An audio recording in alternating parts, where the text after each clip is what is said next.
Okay, so we're going to do a little subtracting shapes, and let's see if I can find everything. The formulas are up on the board. The x bar being the sum of the products divided by the sum of the areas, and the y bar being the same thing, the sum of the products divided by the sum of the areas. So let's make a shape.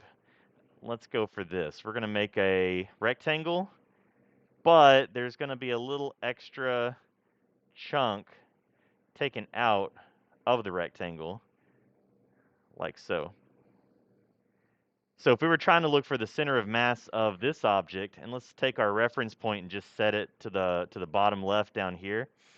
If we were trying to find the center of mass of this, under normal circumstances, it would just be at the halfway point between the two. It would be half of the base and it'd be half of the height. However, somebody has evilly taken a chunk out of the top section, and this changes where the center of mass is located. So we can't just say that it's half and half anymore. But from a symmetry argument, you can make your life a little bit easier. So always pay attention to symmetry, because you don't have to do the math if you don't need to. So always pay attention to symmetry. What do I mean by that?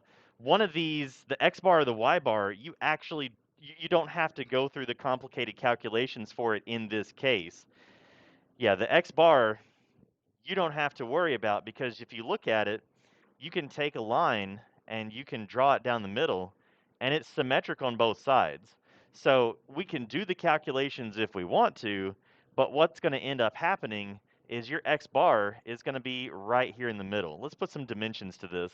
Let's say that the bottom length is 6, and these top lengths are 2, and that gives us a radius up here of 1. The height, let's make it 4. Did I leave any dimensions out? Radius 2, 6, 4. I think we've got them all. Okay.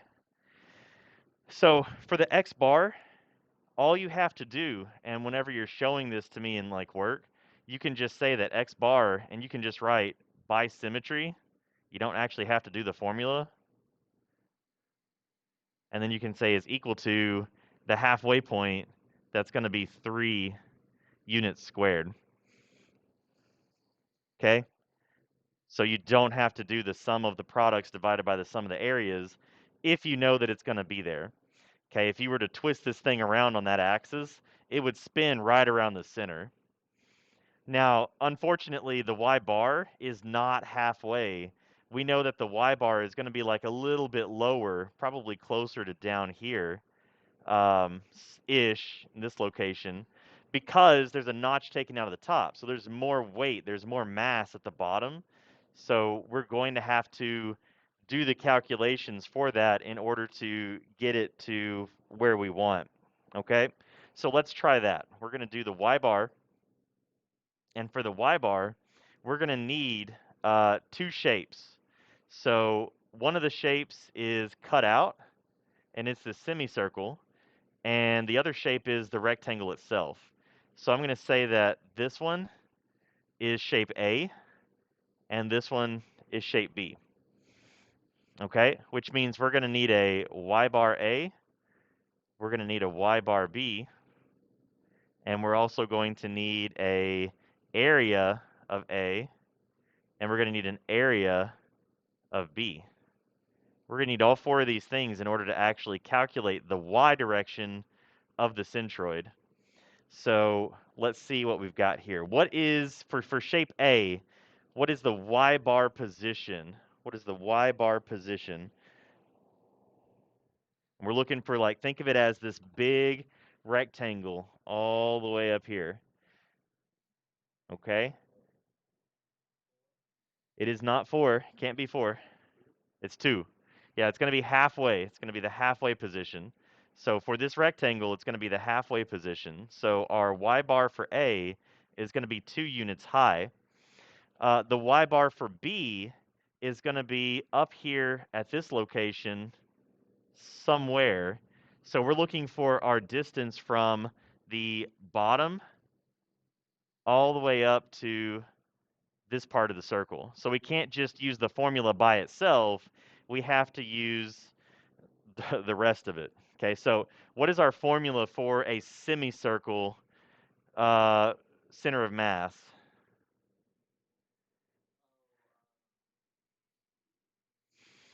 It's one of those that we either have to have it handy to us or we have to remember it. 4, okay.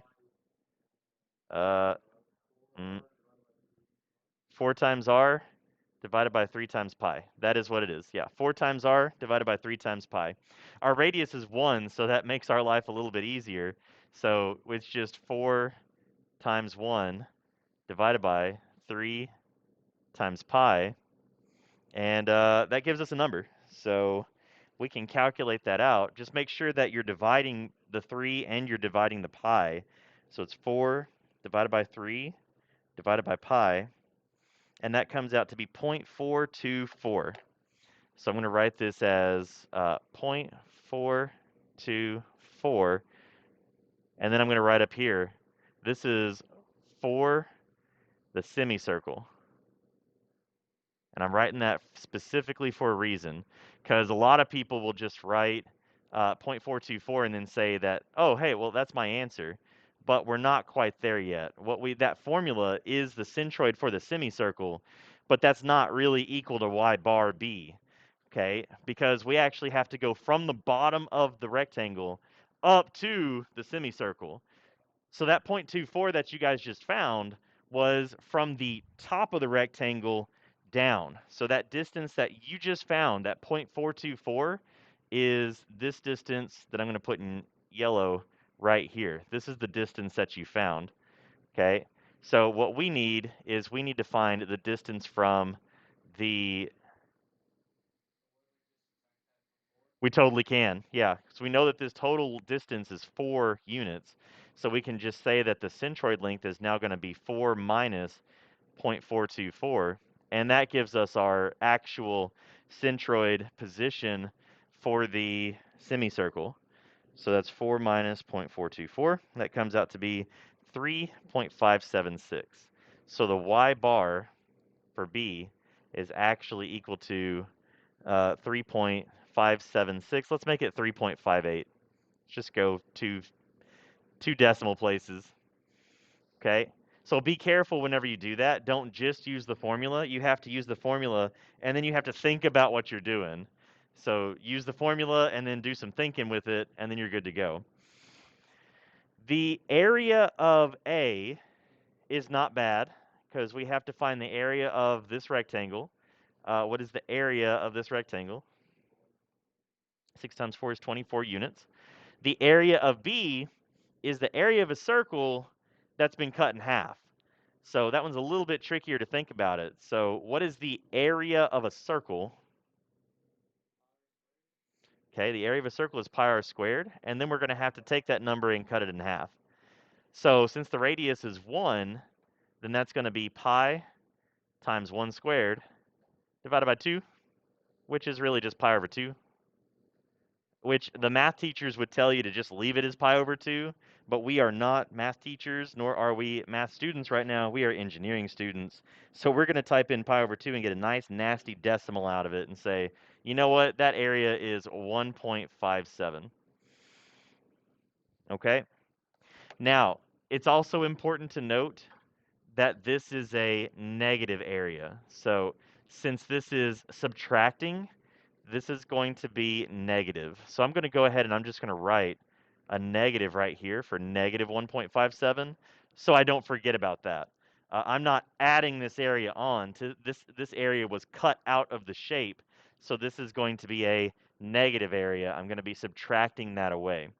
Okay, we're going to need that in both cases for the sum of the products, and we're also going to need that for the sum of the areas because both of those, that semicircle got cut out, so it's negative, it's not positive. So when we use the formula, that formula is going to have some subtraction in it.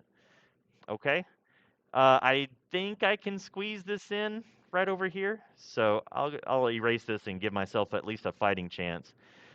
We know that the y bar formula is the sum of the y bar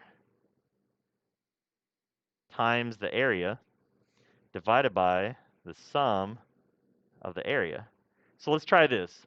What is the sum of the products?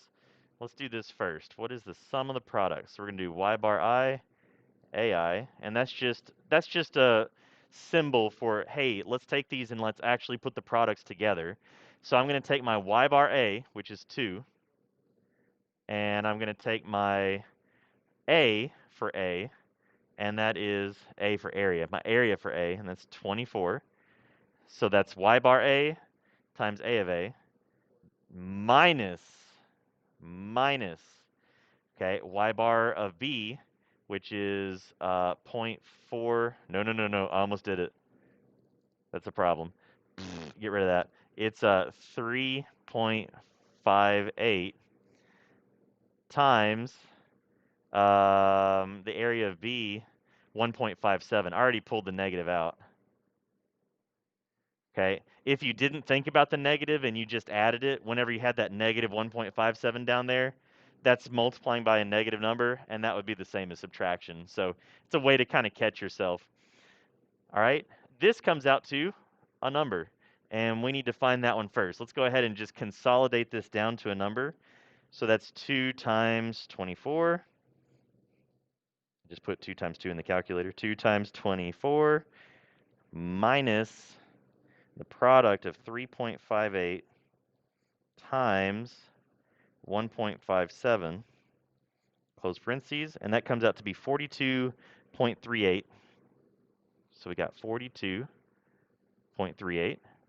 That's the sum of our areas times the y bars. Now we need to get the sum of just our areas, and that's the easy part because the sum of our areas is just 24 minus 1.57. And that comes out to a number, 22.43. And then all we have to do is we just have to divide these two numbers onto each other. So this 42.38 is the product of the areas, and technically this should be in units cubed, but you know, I'm really worried about the concept of how to get this done first, and then I'll worry about the units later. So it's going to be 42.38 divided by 22.43. That comes out to hopefully a number divided by 22.43. Oh, look, it does. So then our y bar location is going to be equal to 1.89, which is just a little bit under 2, and that makes sense. So if this was inches, you know, whatever, this would be just whatever units that we're dealing with here. Okay? So that would put it just a little bit under the halfway mark of the rectangle. And the good thing that I like about these centroid problems is when you actually calculate it out and you see where what the answer is, it should make physical sense with your object as well too. Like you shouldn't be doing this problem and you shouldn't find your centroid to be like up in the top corner because that doesn't make any sense for where it's actually going to be in real life. So it's a good way that you can actually double check these. Okay. Any questions about that one? Okay. I'm going to consider that as an example for the virtual students, and we'll do a practice problem on our own now.